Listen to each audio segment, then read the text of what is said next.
universidade. Já? Oh, gente, já começou, eu não tô sabendo. Eu também, teacher. Bom, então a gente estava falando da justiça de transição. Aí a gente entrou na Comissão Nacional da Verdade. E a gente vai ver agora as recomendações, né? Eu falei que isso aqui dificilmente vai cair assim em testes, mas tem uma lei, né? Eu citei a lei que institui a Comissão Nacional da Verdade. Essa lei, talvez, sei lá, algum dispositivo poderia cair em teste, mas o que eu vou falar agora eu acho que é muito mais provável que caia assim, na fase oral, vamos dizer, para enriquecer o seu debate, né? Tipo, você cita a justiça de transição, teve a Comissão Nacional da Verdade, ela recomendou isso, concluiu aquilo, nesse sentido, assim. Mas eu acho que não seria veiculado diretamente como uma questão. A Comissão Nacional da Verdade, ela alcançou 29 recomendações, e ela separou essas recomendações em 3 categorias. Eu não vou ficar citando aqui, porque senão a gente vai ficar aqui até amanhã, cada uma das recomendações. O que eu acho interessante para os nossos fins é justamente isso, saber quais são essas categorias e ter em mente uma ou 2 recomendações. Então, primeira categoria de recomendações são as medidas institucionais. E aqui, o que a comissão recomendou? Que as Forças Armadas reconheçam a sua responsabilidade institucional pela ocorrência das violações de direitos humanos. O que mais? Que os agentes públicos que deram causa a essas violações sejam responsabilizados, e uma recomendação que é muito interessante para nós, que é o fortalecimento das defensorias públicas. Agora, na categoria das reformas institucionais, ela cita a desmilitarização das polícias militares estaduais e a exclusão de civis da jurisdição exercida pela justiça militar. Porque o que acontece? A Constituição, ela trata da justiça militar estadual e federal. Na justiça militar estadual não há dúvidas, não tem como, porque a Constituição atribui à justiça militar estadual o julgamento de militares, isso com todas as letras, não há dúvidas. Acho que o artigo 125 ou 124. Já quando ela trata da justiça militar federal, ela estabelece que a esta compete julgar os crimes militares conforme definidos em lei. E aí abre margem para que a lei permita que a justiça militar julgue civis. Então, isso está previsto no Código Militar. Há uma DPF sobre esse ponto, não foi julgada ainda, mas de fato, por uma interpretação literal da Constituição, seria possível. Medidas de seguimento, e aqui eu cito a continuidade das ações de localização dos restos mortais das pessoas que sumiram, e constituição de uma comissão permanente, vamos dizer assim, para continuar as ações da Comissão Nacional de Verdade. Então, acho que a gente tendo isso em mente já facilita um pouco o nosso trabalho. Mudando de assunto agora, desaparecimento forçado, ainda dentro da justiça de transição. Desaparecimento forçado é uma prática muito comum das ditaduras militares, dos regimes de exceção. E o que é o desaparecimento forçado? É uma privação de liberdade de uma pessoa contrária ao regime, promovida por agentes estatais ou por particulares com a aquiescência do Estado, e a subsequente denegação do Estado em reconhecer que houve o desaparecimento ou em revelar o paradeiro dessa pessoa que sumiu. Então isso é o desaparecimento forçado. Das recomendações, alguma foi seguida? De certo modo, sim, né? É que tem várias recomendações. Eu trouxe aqui, assim, que é mais fácil assim, de a gente gravar na mente, mas fortalecimento da Defensoria Pública. Você tem o aumento da Defensoria Pública hoje em dia, embora seja bem devagar, né? Mas dá uma tendência. Então, eu diria que essa aqui, sem dúvida, foi acolhida. Isso aqui, exclusão de civis, vamos ver como é que o STF vai julgar a questão, né? Poderia haver uma lei alterando o Código Militar? Poderia. Não há isso ainda. Mas há sim, de certo modo elas são acolhidas. Tá?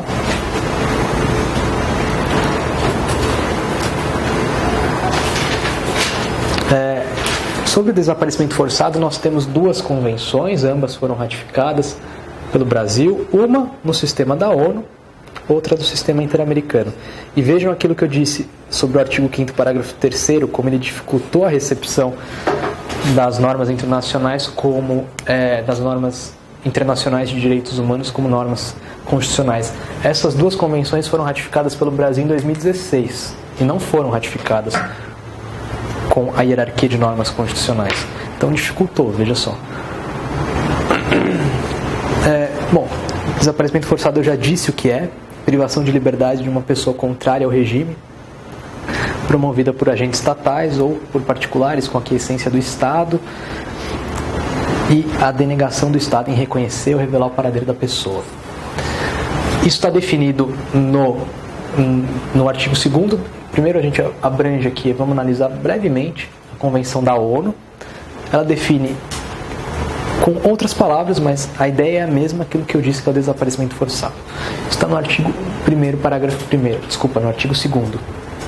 E o artigo 1º, parágrafo 1º, ele define o desaparecimento forçado como algo intolerável.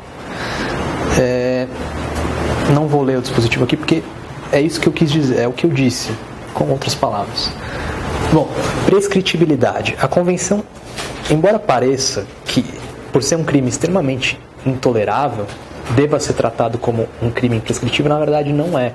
A convenção define a sua prescrição, define o desaparecimento forçado como um delito prescritível, mas estabelece que a convenção ela estabelece que o desaparecimento forçado, por ser uma prática intolerável, quando o legislador estabelece o prazo de prescrição, ele deve considerar isso. Então, estabelecer um prazo largo. E esse prazo só teria início com a pessoa sendo encontrada ou com o Estado afirmando: não, essa pessoa desapareceu, ela estava sob minha custódia, não sei onde ela está, não quero revelar, mas o Estado assumindo a prática. Pena. É prevista aqui uma forma de atenuação e uma forma de agravação.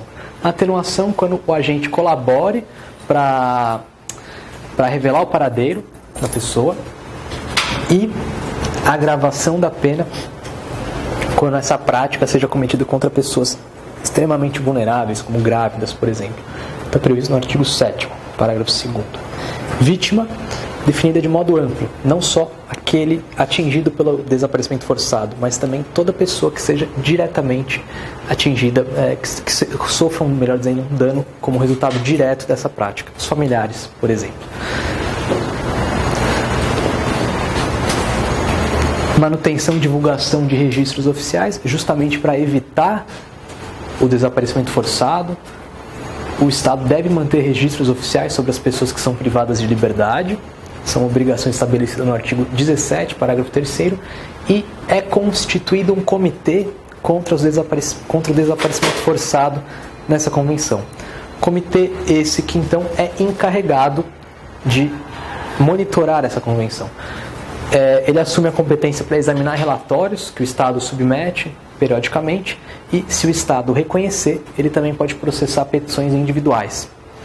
O Brasil não reconheceu essa cláusula ainda. Não significa que ele não irá reconhecer, mas ainda não reconheceu.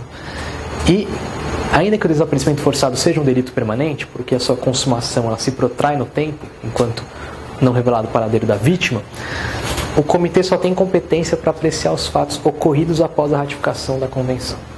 Então, os desaparecimentos ocorridos até agora, como aqueles da ditadura militar, o comitê, no nosso caso, não poderia apreciar.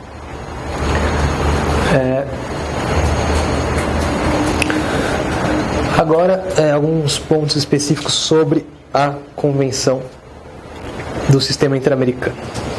Acho interessante destacar aqui a definição novamente no artigo 2º. A ideia é a mesma do que eu disse, com outras palavras. Competência para o julgamento. A Convenção é enfática. A competência para julgar esses delitos deve ser da Justiça Civil e proíbe com todas as letras a Justiça Militar de julgar esse fato. Artigo 3º, se não me engano. Desaparecimento forçado é definido como uma prática injustificável. Isso significa que nem mesmo uma situação de guerra, por exemplo, poderia se permitir o desaparecimento forçado.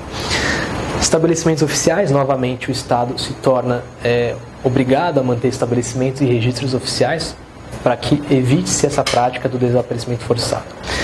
E monitoramento, como se trata de um tratado celebrado no âmbito do sistema interamericano, os órgãos encarregados de monitorá-lo são a Comissão e a Corte Interamericana, artigo 13. Tipificação do desaparecimento forçado. As convenções ambas determinam que o Estado tipifique, o Brasil, no nosso caso, tipifique o desaparecimento forçado como um delito. O Brasil ainda não cumpriu essa obrigação. Isso é o que se chama de mandado expresso de criminalização.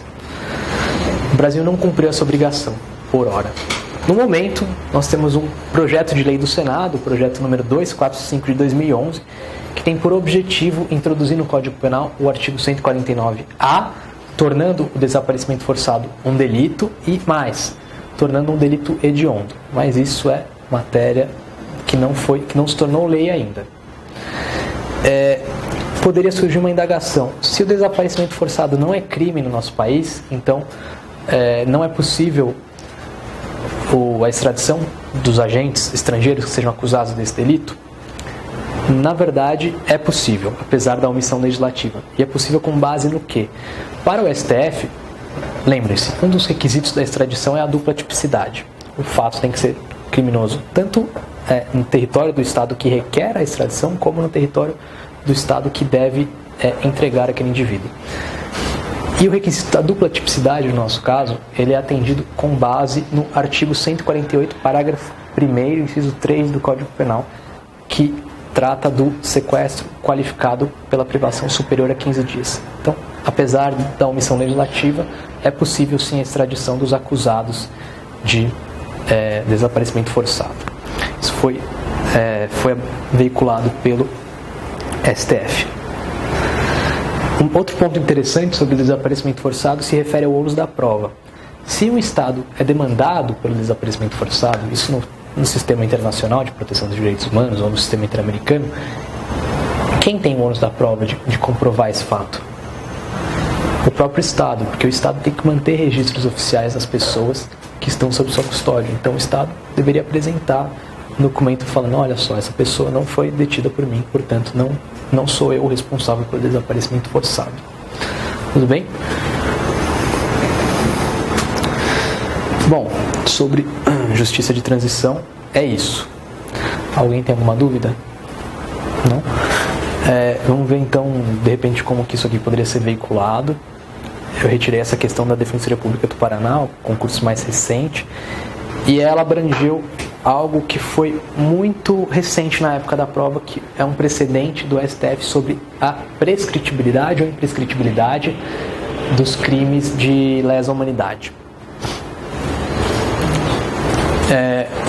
Olha só, sobre os crimes de lesa humanidade, o Supremo Tribunal Federal, ele quer saber o entendimento do STF e ele, nas alternativas, ele vai verificar se esse entendimento é compatível, é diferente ou não com o entendimento da Corte Interamericana. Então, a Corte Interamericana entende pela sua imprescritibilidade, nós já vimos. O STF, como ele entende essa questão? Era isso que ele queria saber então. Então, o STF e a Corte Interamericana de Direitos Humanos os consideram imprescritíveis. Bom, eu vou ter que dar a resposta aqui sem a gente ler uma por uma. O fato é que o STF julgou um pedido de extradição e aí ele entendeu que esses crimes seriam prescritíveis. Por quê?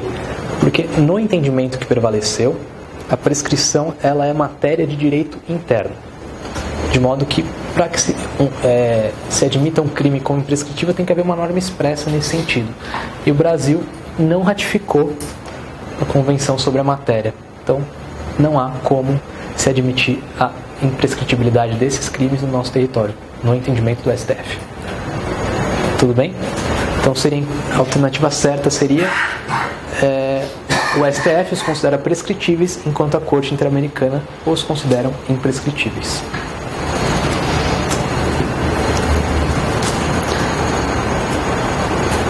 Prosseguindo. Um tópico aqui bem curtinho, responsabilidade internacional do Estado. De certo modo, a gente já vai vendo isso ao longo da matéria, mas aqui a gente tenta sedimentar. Bom, responsabilidade internacional do Estado. A responsabilização do Estado em matéria internacional por violação de direitos humanos é uma responsabilidade objetiva. Portanto, independe de dolo ou culpa. O Estado pode ser responsabilizado sempre que ele descumpra uma obrigação internacional, ou seja, uma obrigação veiculada no tratado, e dessa obrigação decorra um dano. Então, é a mesma coisa do direito civil. Isso eu acho importante. Para que o Estado afaste a sua responsabilização, ele deve demonstrar que envidou esforços para investigar os fatos e punir os infratores. Não é uma obrigação de resultado aqui. O Estado não, para que ele não seja responsável, não é necessário que ele de fato sancione esses agentes. Basta que ele tenha desenvolvido uma atuação para fazê-lo. Então é uma obrigação de meio, ok?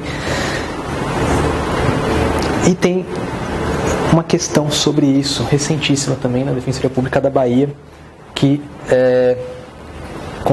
condensa tudo isso que eu falei. No que tange a responsabilização internacional do Estado por violação de compromissos assumidos no âmbito internacional, alternativa A. Em respeito à soberania, o Estado não pode ser responsabilizado. Para por aqui. Não tem nada a ver, né? Quando você celebra um tratado, você o faz por conta da sua soberania. E é plenamente possível a responsabilização. Então, já está errada. B. Prevalece que a responsabilidade é subjetiva. Prevalece que é objetiva, porque independe da demonstração de dolo ou culpa. C. Prevalece que, em matéria de direitos humanos, a responsabilidade é objetiva, até aqui tudo bem, devendo haver a violação de uma obrigação internacional acompanhada do nexo de causalidade entre a mencionada violação e o dano sofrido. Em princípio, essa alternativa está correta. D. O Estado não é... Não, peraí. Tem alguma coisa errada aqui. O Estado não é responsabilizado se comprovar que investigou e puniu seus agentes internos. Não, essa aqui está errada. O Estado não é responsabilizado se comprovar que investigou, não necessariamente puniu. Então, por enquanto é essa. E E, não há que se falar em responsabilização internacional, na medida em que não existe um órgão internacional de execução de sentenças condenatórias. Existe, né? A gente já está vendo isso. Então, essa é a questão. A gente está entre a C e a D. É a C. Devendo haver, então, a responsabilidade é objetiva e deve haver a violação de uma obrigação internacional, acompanhada do nexo de causalidade entre a mencionada violação e o dano sofrido. A D está errada porque o Estado não tem que comprovar que ele puniu, ele tem que comprovar que ele desenvolveu uma atividade para investigar os fatos, não necessariamente puniu, porque de fato pode não ser caso de punição. Seria a C a correta. Então, tudo bem?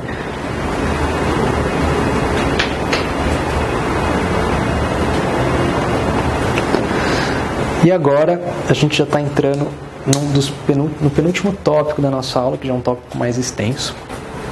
Órgãos e mecanismos de proteção dos direitos humanos, ou órgãos de monitoramento dos tratados.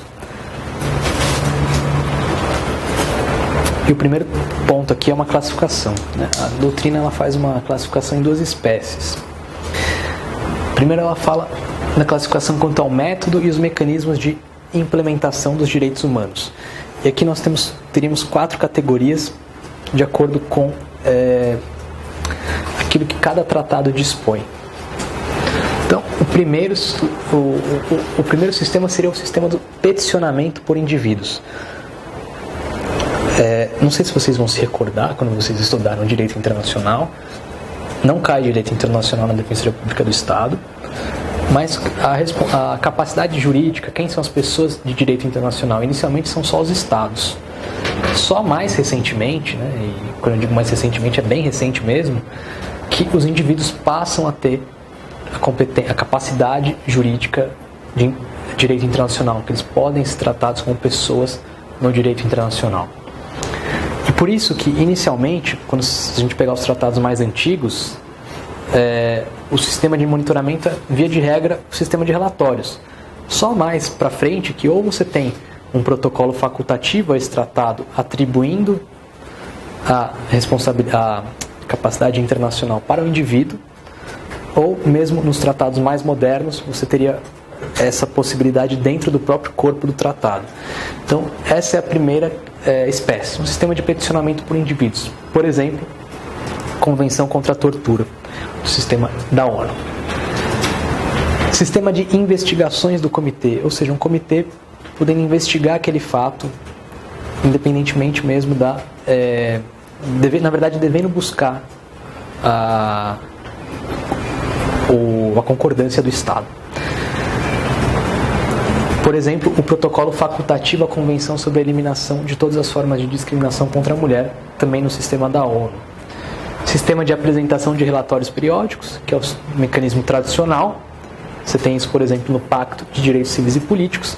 E, finalmente, o quarto mecanismo seria o sistema de comunicações interestatais, ou seja, um Estado demandando o outro perante esses órgãos, afirmando, esse Estado no seu território não cumpre suas obrigações internacionais, e aí seria instaurado um procedimento. A primeira fase desse procedimento normalmente é a tentativa de conciliação. Conciliação em sentido amplo, solução consensual do conflito. Uma outra forma de classificação desses mecanismos ou órgãos de monitoramento é com base nas suas fontes. E aqui é simples também. Você tem os sistemas baseados nas convenções ou nos tratados, que são os comitês, e você tem os sistemas extraconvencionais que não tem como fonte um tratado, mas sim resoluções da ONU, por exemplo, normativa fora dos tratados mesmo. Aqui, então a gente faz agora uma breve análise, brevíssima mesmo, dos mecanismos convencionais. Aqui, por que eu digo breve? Porque o jeito de olhar isso, de analisar isso aqui, é lendo as convenções e vendo o que cada uma atribui a esses órgãos. Não tem como fugir aqui, é leitura da lei, na verdade, do tratado. Mas eu posso dar algumas visões doutrinárias sobre esse assunto. Então, em primeiro lugar, análise dos comitês, né? O grande problema que surge aqui é que nós temos diversos comitês. Nós temos vários tratados e cada tratado tem um comitê. E esses comitês, eles podem gerar recomendações conflitantes.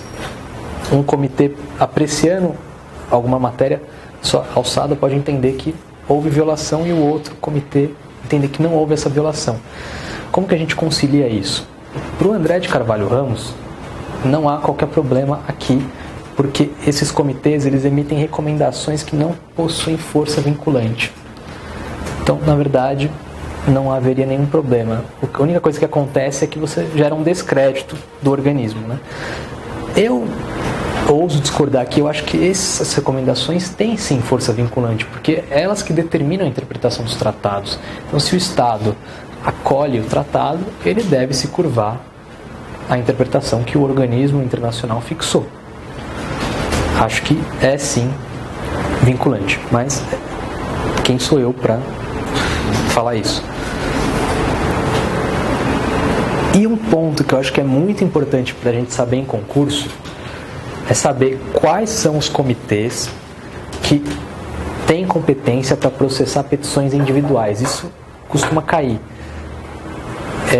E no Brasil, só temos 5. O Brasil só reconheceu a competência de 5 comitês.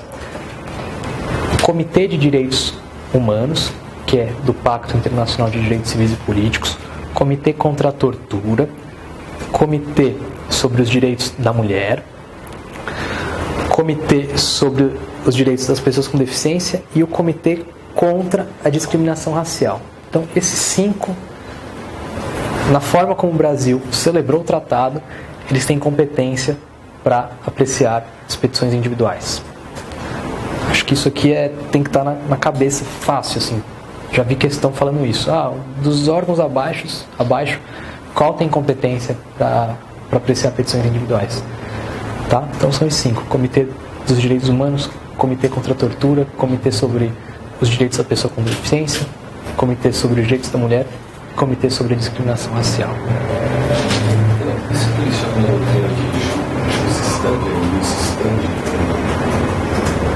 que o indivíduo pode diretamente... Sim, é isso. O indivíduo peticionando, isso, existente. Não lembro como escreve isso. Eu também não lembro. Mas é Eu sei isso. que tem uma diferença que ele fala do use stand e do locus stand. O locus eu também não falo a memória. Eu não me recordo agora, mas é isso. Se não me engano é isso. Assim. Eu vou olhar depois e na próxima aula a gente discute isso. Mas se eu não me engano é isso mesmo. Que eu realmente não me recordo agora. A análise agora dos mecanismos extraconvencionais. Em primeiro lugar, a Comissão de Direitos Humanos. E quando eu falo de Comissão de Direitos Humanos, eu não estou falando da Comissão Interamericana. Esse é um órgão da ONU. Essa comissão foi extinta, foi substituída pelo Conselho de Direitos Humanos, que a gente vai ver na sequência. E a doutrina ela faz uma divisão aqui do seu funcionamento em 3 etapas. Primeiro, ela assumiu o encargo de redigir os tratados que constituem a Carta de Direitos da ONU, que é a Declaração Universal e os 2 pactos de 66, direitos civis e políticos, direitos econômicos, sociais e culturais. Depois ela assume um encargo de promoção dos direitos humanos e aqui ela luta junto aos estados para conscientizá-los da necessidade de cumprir as suas obrigações internacionais. Por fim, a etapa mais longa, que é o período intervencionista, entre aspas, porque é uma atuação que se destina a obrigar os estados a cumprirem essas obrigações internacionais, não só mais de conscientização, mas sim de obrigá-los. E um exemplo disso é nessa etapa que surge o reconhecimento da capacidade postulatória dos indivíduos. Foi nessa etapa que surge isso, então. Vejam como é recente. A partir de 1967 só. Tem 50 anos. Muito pouco mesmo. O Conselho de Direitos Humanos é um órgão, então, criado em substituição à comissão. E ele foi criado, também órgão da ONU, foi criado pela Resolução 60251 da Assembleia Geral da ONU.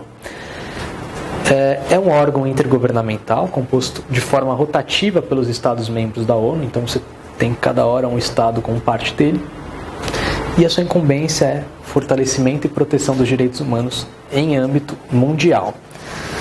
Dentro do Conselho, nós temos algumas práticas interessantes. Primeiro é a prática dos relatores especiais, que são, vamos dizer assim, investigadores designados pelo Conselho para apurar a situação de direitos humanos em um determinado estado ou em relação a uma determinada matéria. Então, por exemplo, apuração dos direitos da mulher no Oriente Médio, apuração da tortura na América Latina, apuração da tortura no Brasil e assim por diante. Aqui não há discussão na doutrina, eles emitem apenas recomendações e apenas, então, solicitam os estados que adotem uma determinada postura, não tem força vinculante. Um mecanismo bem interessante, não é esse ainda, próximo slide. Tem o Comitê Consultivo, que também se desenvolve no âmbito do Conselho de Direitos Humanos e que ele tem por escopo fornecer dados, contrabalanceando o aspecto político do Conselho. E aqui que eu acho que é muito importante para a gente, que é a Revisão Periódica Universal. A Revisão Periódica Universal é um mecanismo relativamente novo, foi criado apenas em 2007, e o escopo dele é estabelecer um monitoramento dos Estados-membros da ONU por outros Estados-membros. A grande vantagem aqui é que você evita a seletividade, porque você define que a cada X anos, todo Estado será monitorado. Porque antes você tinha a crítica de que a ONU só monitorava os Estados que interessavam as potências que efetivamente comandam o mundo. Mas não, a partir disso não. Você elimina esses critérios dúbios e a seletividade. Todo Estado-membro da ONU em determinado momento será monitorado. Como que é o procedimento na RPU? Em primeiro lugar, o Estado fornece um relatório. Olha, essa é a situação de direitos humanos em meu território. Em seguida, os Estados escolhidos para monitorar aquele Estado, que são 3, eles verificam esse relatório com outros relatórios fornecidos por ONGs. Relatórios não oficiais, portanto, que tem o nome de relatório sombra. Depois você tem uma fase de discussões entre os estados e, finalmente, as conclusões. E aqui que está o ponto-chave. As conclusões, elas não são vinculantes, justamente porque não se objetiva uma condenação. O que se objetiva é a construção de um diálogo para que o próprio Estado se conscientize do assunto, daquela situação de violação, e ele, voluntariamente, a partir desse diálogo, melhore a situação. O Brasil, ele já foi monitorado nesse mecanismo 3 vezes.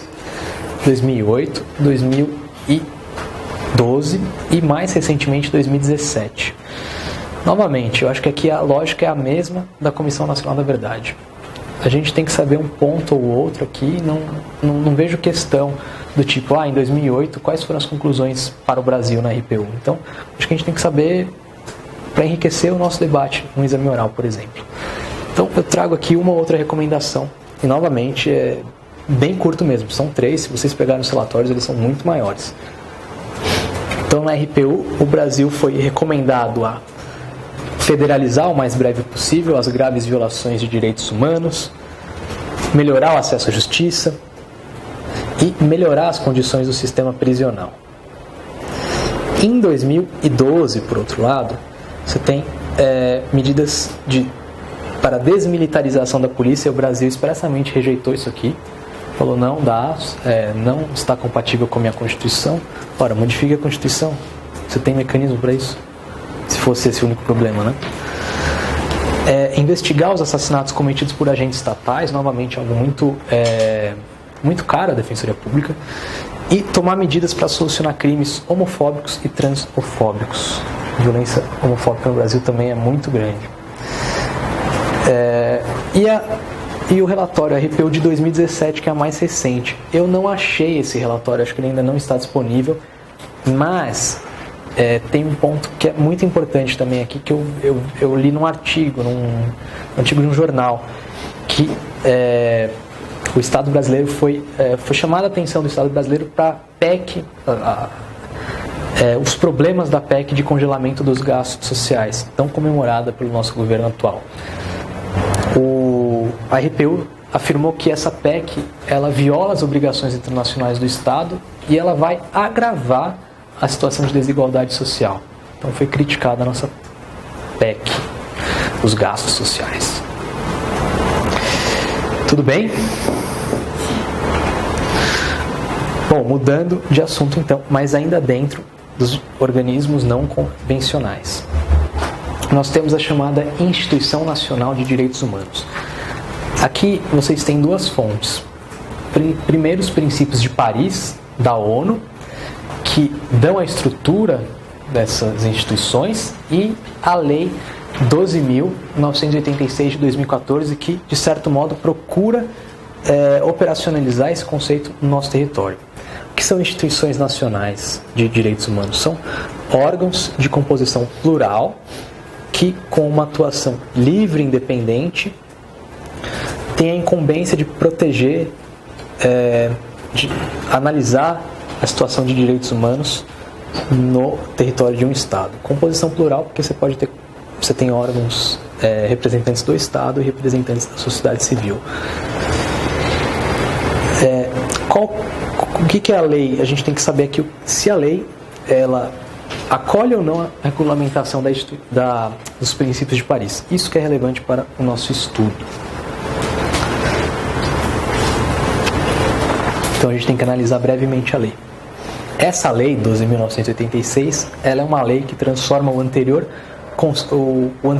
Conselho de Defesa dos Direitos da Pessoa Humana, que, salvo engano, é um órgão da época da ditadura. Ele então transforma esse conselho em Conselho Nacional dos Direitos Humanos e atribui a esse conselho, na forma do artigo 2º, função de promover e defender os direitos humanos. De que modo?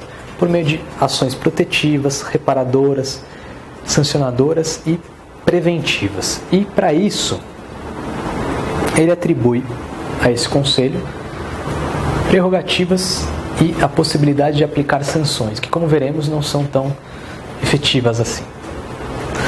Quais são as prerrogativas? Aqui é texto de lei também, artigo 3º.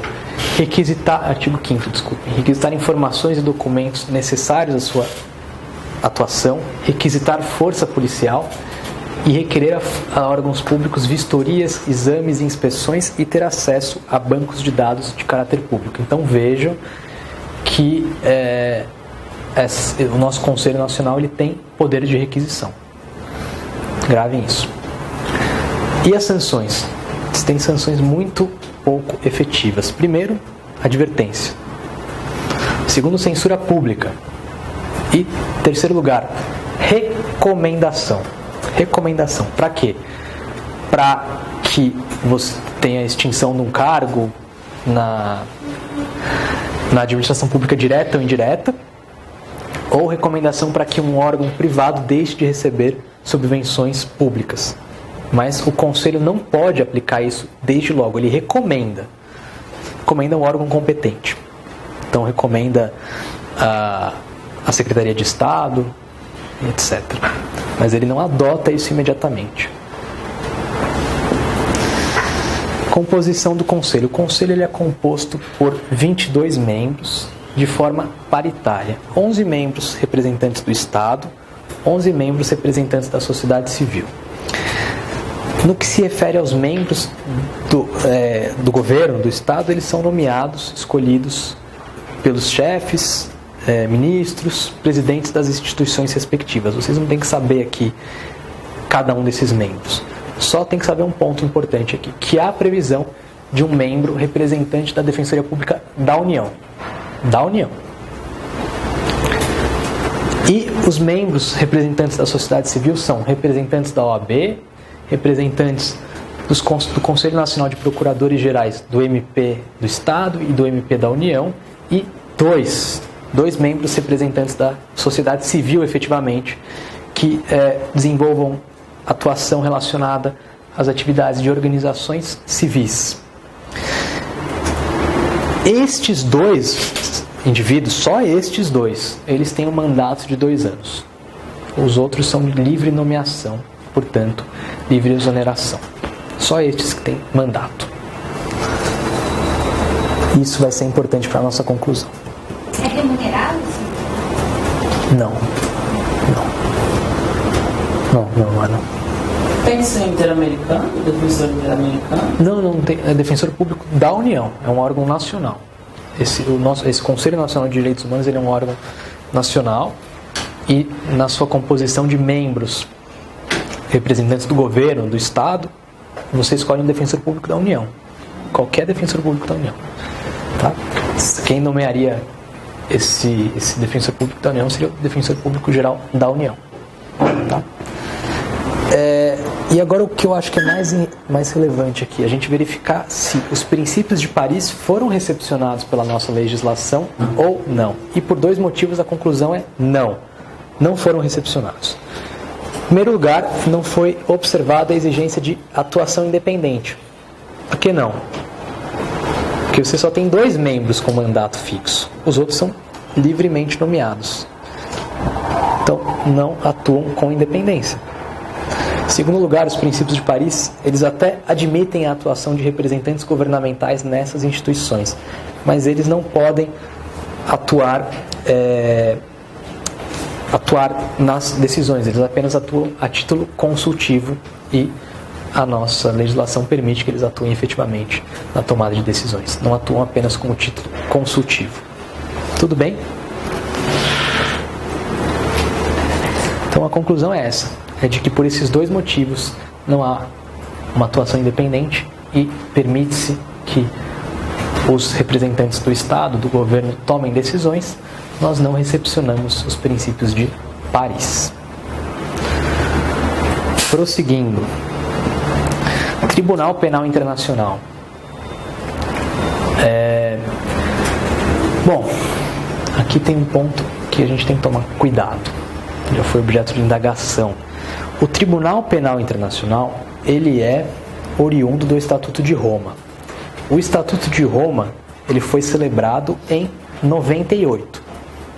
Mas o Estatuto de Roma só entra em vigor 4 anos depois, em 2002, precisamente na data 1º de julho. Teve uma questão uma vez que perguntava a partir de que momento o TPI poderia exercer sua jurisdição. na Defensoria Pública daqui de São Paulo. E aí ele dava a data de 98 e a data de 2002, tentava confundir o candidato. E é a data de 2002, data em que ele entrou em vigor. Tá? Tomem cuidado com isso. 2002 é a entrada em vigor, o Estatuto é de 98. Então, o TPI ele é um órgão internacional incumbido da persecução penal de infrações extremamente graves, tem personalidade jurídica de direito internacional e não é um órgão da ONU, embora atue, de certo modo, com o auxílio da ONU, mas não é um órgão que faz parte da ONU. O primeiro ponto aqui que eu gostaria de destacar com vocês é se o TPI ele pode ser de fato considerado um órgão de proteção dos direitos humanos. Por que essa indagação surge? Porque o que nós vimos até agora são órgãos que colocam no polo passivo o Estado pelo descumprimento de uma obrigação internacional. Aqui, o polo passivo não é mais ocupado pelo Estado, mas sim por agentes estatais que cometem atos extremamente graves. A lógica de operação é distinta, portanto. E por isso que surge a questão. O objetivo é, de fato, a persecução e a repressão penal. Mas, ao fazê-lo, a gente fortalece, ainda que de modo indireto, a proteção dos direitos humanos, porque esses agentes cometem graves violações de direitos humanos. Então, nós reforçamos a proteção de modo indireto, não de modo direto. Tudo bem? Jurisdição do TPI ela pode ser acionada em 4 hipóteses. Primeiro, quando crime seja cometido no território de um Estado parte do Estatuto de Roma. Segundo, quando o agente que pratique esse delito seja nacional do Estado-membro. Terceiro, quando um Estado que não ratificou o Estatuto de Roma emita uma declaração específica para que o tribunal, o TPI, atue nesse caso. E, por fim, quando ocorra uma determinação, melhor dizendo, do Conselho de Segurança da ONU, adjudicando o caso para o TPI, que foi o que aconteceu, por exemplo, com a Líbia. Então, nessas 4 hipóteses, o TPI poderia exercer sua jurisdição. A principal característica da jurisdição do TPI é a complementaridade, ou seja, ele atua de maneira subsidiária. Se o Estado resolveu a questão, o TPI não deveria atuar. Essa é a lógica da complementaridade. O problema, no entanto, é que o TPI pode apreciar a qualidade da coisa julgada nacional e desconsiderá-la sempre que ela seja utilizada como um subterfúgio para evitar a punição daquele agente. Então, é uma jurisdição complementar? Mas é o próprio TPI que decide se ele vai exercer ou não a sua jurisdição, verificando, nos casos em que tem a coisa julgada nacional, se ela é uma coisa julgada legítima ou não.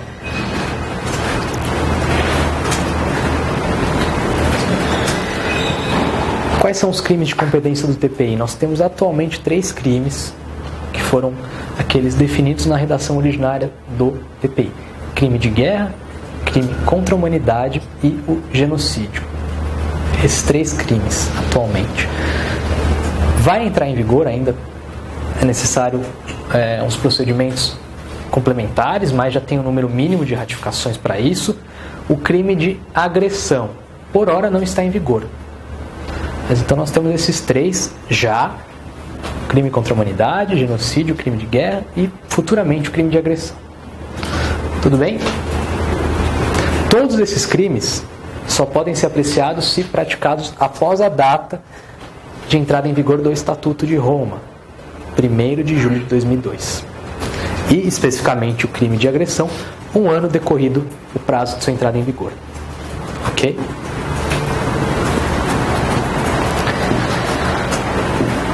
Bom, todos os crimes de competência do TPI caracterizam-se pela imprescritibilidade e não se admite que o agente possa excluir sua responsabilidade com base em qualquer tipo de imunidade que o Estado lhe confira. Um outro ponto é sobre as penas. É possível a aplicação de penas de 30 anos ou pena de prisão perpétua, desde que o elevado grau de ilicitude do fato e as condições pessoais do sujeito justifiquem essa sanção. Isso está previsto no artigo 77, parágrafo 1º, a linha B. Além da pena privativa de liberdade, de até 30 anos ou perpétua, é possível imposição de multa ou perda de bens decorrente da prática do crime.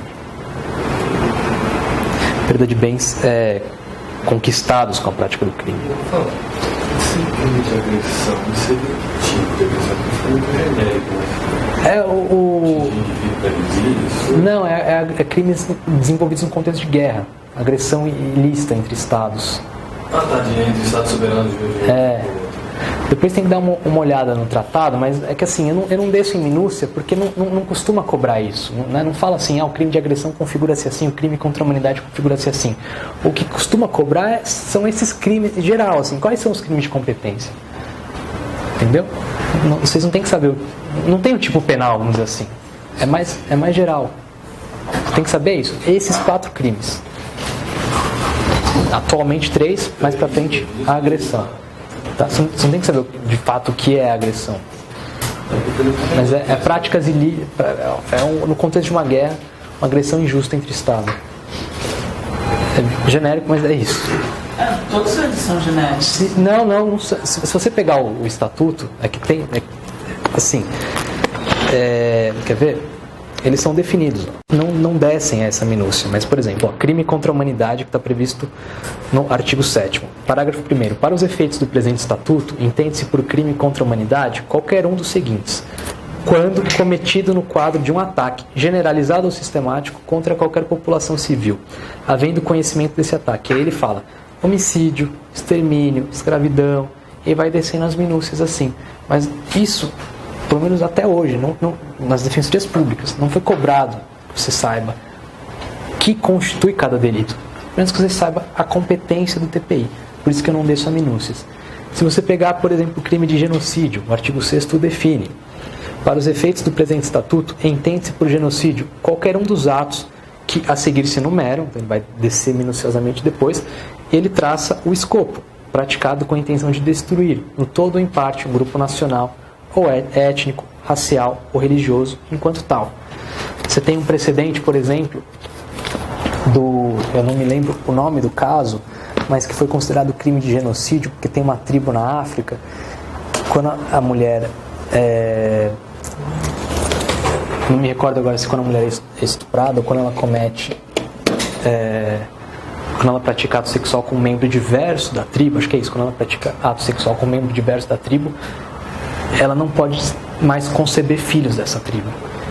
Então, os soldados desse chefe de Estado estupravam as mulheres para que elas não pudessem conceber mais membros daquela tribo. E isso, num determinado período, ia acabar com essa tribo. Então, isso foi considerado genocídio. Mas, vejam, vocês não têm que saber essa questão minuciosamente. O que vocês têm que saber é isso, esses crimes de competência. Tudo bem? Mais alguma dúvida?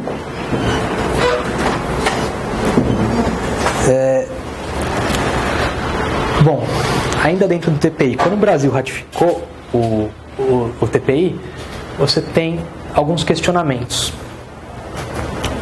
Uma suposta incompatibilidade com a nossa legislação interna. E esses questionamentos se dividem em 4 pontos. Óbvio, isso ainda é passível de questionamento, de repente, no concurso público, mas se o Brasil ratificou, ele entende que não há incompatibilidade. Mas vocês têm que saber que questionamentos foram esses e como escapar desse argumento. Toda vez que a gente for interpretar o Estatuto de Roma, a gente tem que ter por base o seguinte parâmetro normativo. Não podemos adotar uma interpretação que inviabilize o seu pleno funcionamento. Por que não? Porque nós temos 3 dispositivos que levam a essa conclusão. 2 na Constituição e 1 no nosso ADCT. O primeiro é o artigo 4º, inciso 2, que se refere à prevalência dos direitos humanos nas relações internacionais. O segundo é o artigo 5º, parágrafo 4º, que estabelece que o Brasil se submeterá à jurisdição de um tribunal internacional a cuja criação ele tenha manifestado adesão. E, por fim, o artigo 7º, inciso 2, que alguns esquecem, porque a gente não tem o costume de ler o ADCT, né? O artigo 7º, inciso 2, não, inciso 2 não, só o artigo 7º, desculpa. O artigo 7º ele fala que o Brasil propugnará pela formação de um Tribunal Internacional de Proteção dos Direitos Humanos. Então, se nós pegarmos esses 3 dispositivos em conjunto, a conclusão é essa. Não se pode adotar uma interpretação que inviabilize o pleno funcionamento do TPI. E então a gente vê agora quais são os questionamentos. Em primeiro lugar, nós temos a possibilidade de desconsideração da coisa julgada pelo TPI. Como eu disse, o TPI exerce uma jurisdição complementar, mas ele avalia a qualidade da coisa julgada nacional e pode, eventualmente, desconsiderá-la. Isso já é o bis in idem? Há um risco de bis in idem? Na verdade, não há, porque você está permitindo que o tribunal aprecie novamente a questão, justamente para evitar que a coisa julgada seja um mecanismo de camuflar a impunidade. Então, você está impedindo que uma garantia individual, então, seja utilizada em prejuízo da proteção dos direitos humanos. A gente pode até fazer um breve paralelo. O próprio STF tem um entendimento nesse sentido. O STF ele entende que quando a coisa julgada penal decorra de uma declaração de extinção da punibilidade baseada na apresentação de certidão de óbito falsa, não há coisa julgada penal e o réu pode ser processado novamente. Então, a ideia aqui é a mesma, só que por um fato muito mais grave, certo?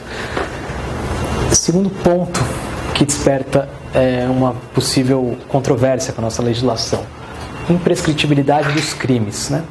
Nós vimos que o STF tem um entendimento bem restrito sobre imprescritibilidade, né? Ele entende que a prescrição é matéria de direito interno, só pode ser o fato definido como prescritível quando tem uma legislação que assim o determine.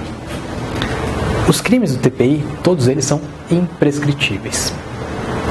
E aí, tem algum problema com a nossa Constituição? Porque a nossa Constituição só define 2 crimes imprescritíveis: o racismo e a prática de grupos armados, civis ou militares, contra o Estado constitucional.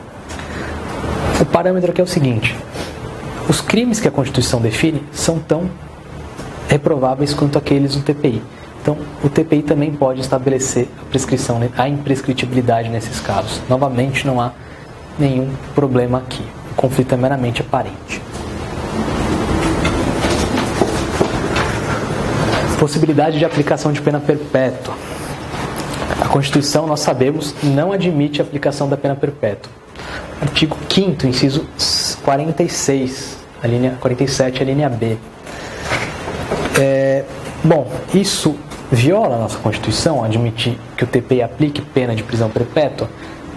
Não viola a nossa Constituição, porque a ideia da Constituição foi impedir que o nosso poder punitivo aplique pena de prisão perpétua. O TPI o Estatuto de Roma não permite isso. Ele apenas instrumentaliza um outro órgão, que não é um órgão nacional. Então não há nenhum problema aqui. E mais do que isso, apelo para esse argumento de novo. Os crimes que a Constituição... aliás... Não, aqui eu me confundi. É só esse argumento mesmo. É isso. Então, você não outorgou ao poder punitivo estatal poder para aplicar a pena de prisão perpétua. E, em segundo lugar, a nossa Constituição tem efeitos internos. Então, nós não podemos pretender que ela inviabilize o pleno funcionamento do TPI. Era isso que eu queria dizer. Me enrolei um pouco. Tudo bem? Eu só me confundi, porque lá parece ser pode prisão perpétua. Falei, não, o que eu quis... O que eu quis dizer é que o TPI pode aplicar a pena de prisão perpétua se o elevado grau de licitude do fato justificar e se as condições pessoais do imputado também o justificarem. Isso é o Estatuto de Roma. A questão é saber se essa... A nossa Constituição não permite, mas então a questão é: o Brasil não deveria ter ratificado o Estatuto de Roma? Não há nenhum conflito. O conflito é meramente aparente. Primeiro porque a Constituição tem efeito interno, não tem efeito internacional, e o TPI é um órgão internacional. Em segundo lugar, é porque qual que é a ideia da Constituição? A ideia da Constituição é limitar o poder punitivo, não outorgar ao nosso poder punitivo o poder de aplicar a prisão perpétua. Quando o Estatuto de Roma foi ratificado pelo Brasil, o Judiciário passou a poder aplicar a pena de prisão perpétua? Então a Constituição não foi violada, entendeu?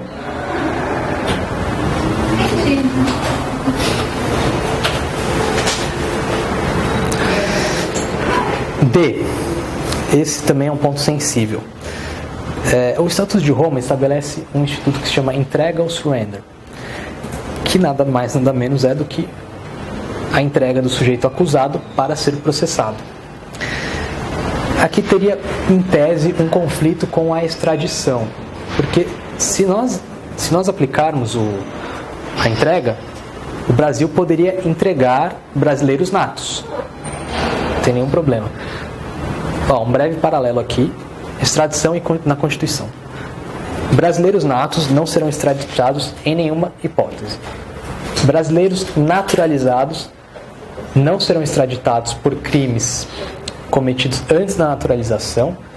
Aliás, serão extraditados por crimes cometidos antes da naturalização e também serão extraditados pelo tráfico ilícito de drogas cometido a qualquer tempo.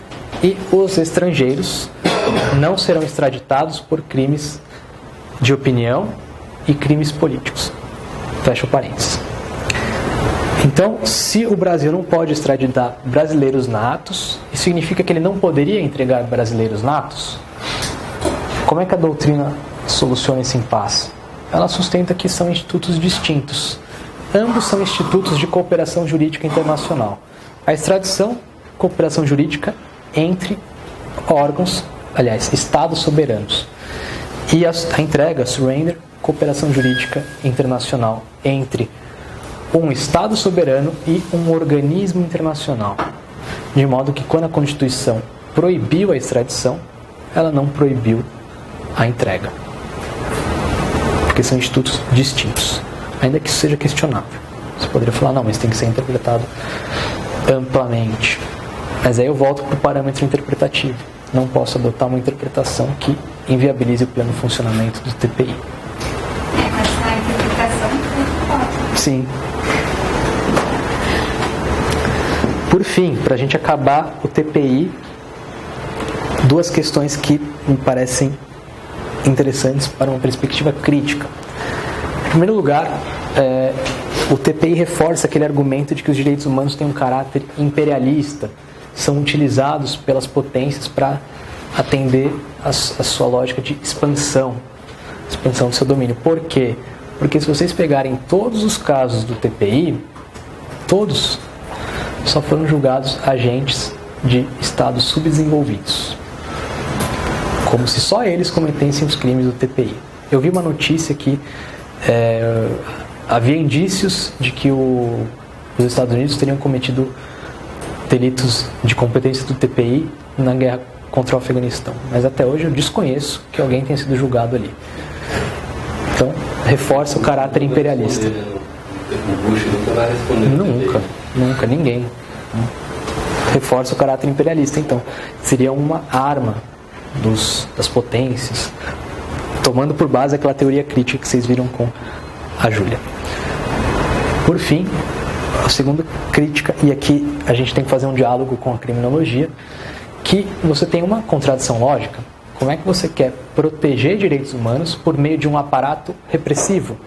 Lembrem-se, o poder punitivo, ele viola estruturalmente direitos humanos. Zaffaroni fala isso, né? E tanto que ele é seletivo. O TPI só atua em relação a estados subdesenvolvidos. Novamente, até aqui você tem a seletividade do poder punitivo. E outra coisa, professor, acho que até a Convenção Americana de Direitos Humanos, o próprio Estados Unidos acho que não ratificou. Não ratificou. Mas você fala, como que você cria uma normativa para os outros ratificarem e o próprio instituidor não faz? Sim, porque lá você já tem uma consciência muito ampla dos direitos humanos. Você não precisa disso. É retórico. É retórico, não precisa disso. São as incoerências da nossa vida moderna. Deu para entender esse assunto? Mesmo? Vamos ver então uma questão sobre o nosso Conselho Nacional dos Direitos Humanos.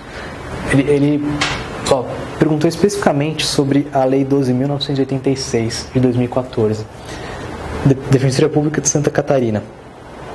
Vamos lá então. A Lei 12.986 de 2014 criou o Conselho Nacional dos Direitos Humanos, CNDH, a qual a legislação afirma que o Conselho pode suspender o repasse de verbas, auxílios ou subvenções a entidades comprovadamente responsáveis por condutas ou situações contrárias aos direitos humanos.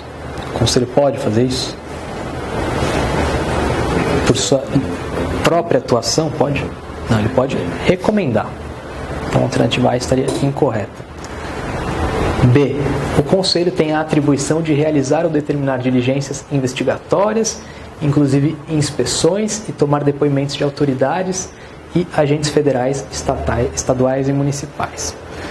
Não me lembro de termos lido isso na lei, mas vamos ver se existe uma outra alternativa. C. O Conselho não terá poder de requisição e sempre que necessário solicitará a requisição ao Ministro da Justiça. Falso. O Conselho tem poder de requisição. D. O CONDEG, que é o Conselho Nacional de Defensores Públicos Gerais, terá assento permanente no Conselho.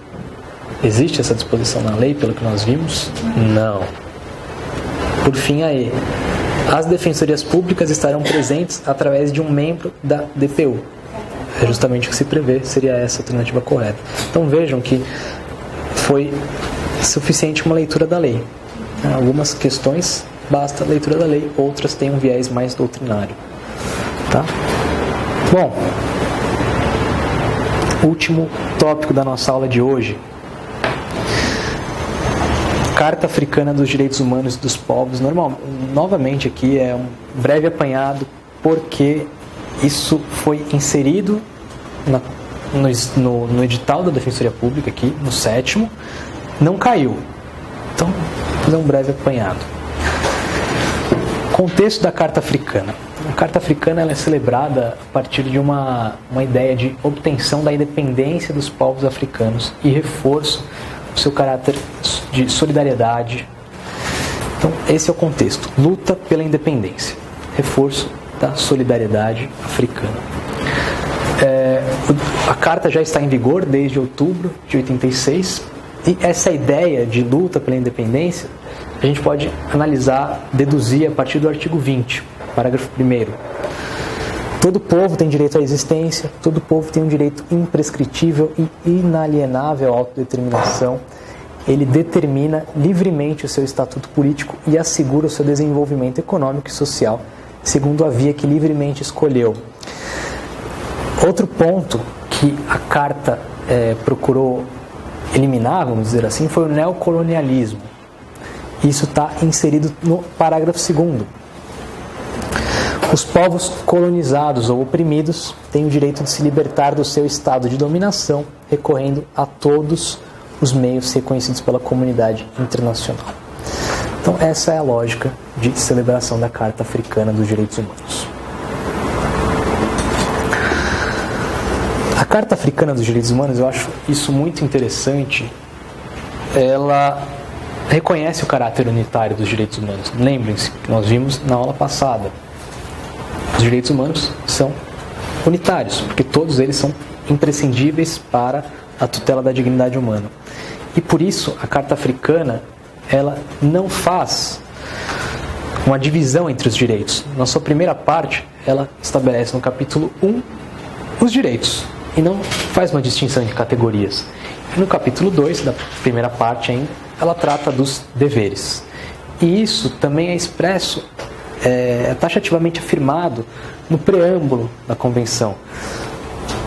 Convencidos de que para o futuro é essencial dedicar uma particular atenção ao direito ao desenvolvimento, que os direitos civis e políticos, e aqui vem a ideia de unitariedade, são indissociáveis dos direitos econômicos, sociais e culturais, tanto na sua concepção como na sua universalidade, e que a satisfação dos direitos econômicos, sociais e culturais garante o gozo dos direitos civis e políticos. Então a Carta Africana ela não reconhece a divisão entre direitos humanos, os trata como um todo unitário, como deve ser. A Carta Africana ela institui um órgão de monitoramento. Esse órgão é a chamada Comissão Africana e ela é composta por 11 membros, sendo que há uma proibição de que exista mais de um membro de mesma nacionalidade nos seus assentos. O quórum para a deliberação é de 7 ministros, 7 juízes, aliás. Presente 7 juízes, então é possível tomar as deliberações.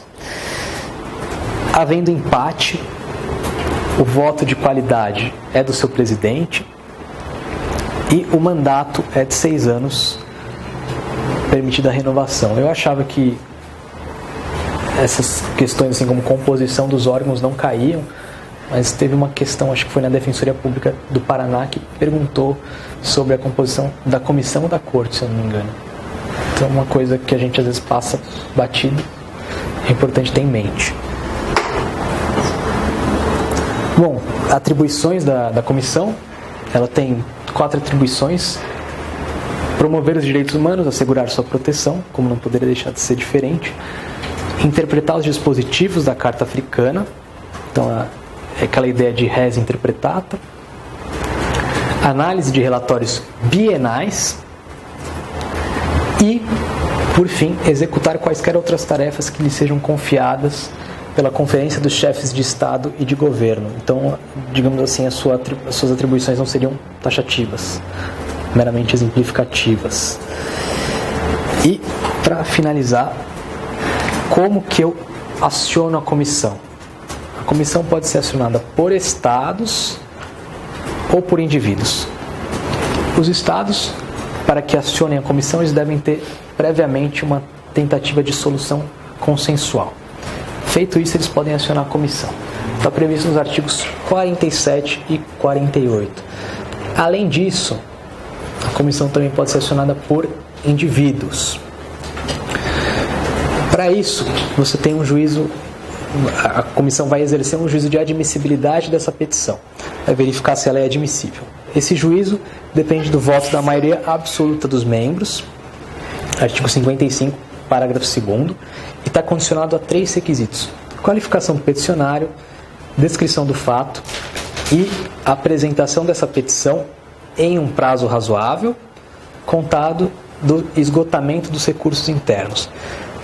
Destaque aqui, prazo razoável. A Carta Africana não estabelece que prazo é esse. Se vocês quiserem comparar, por exemplo, o Pacto de São José estabelece o prazo de 6 meses. Então, ela deixa meio aberta a questão.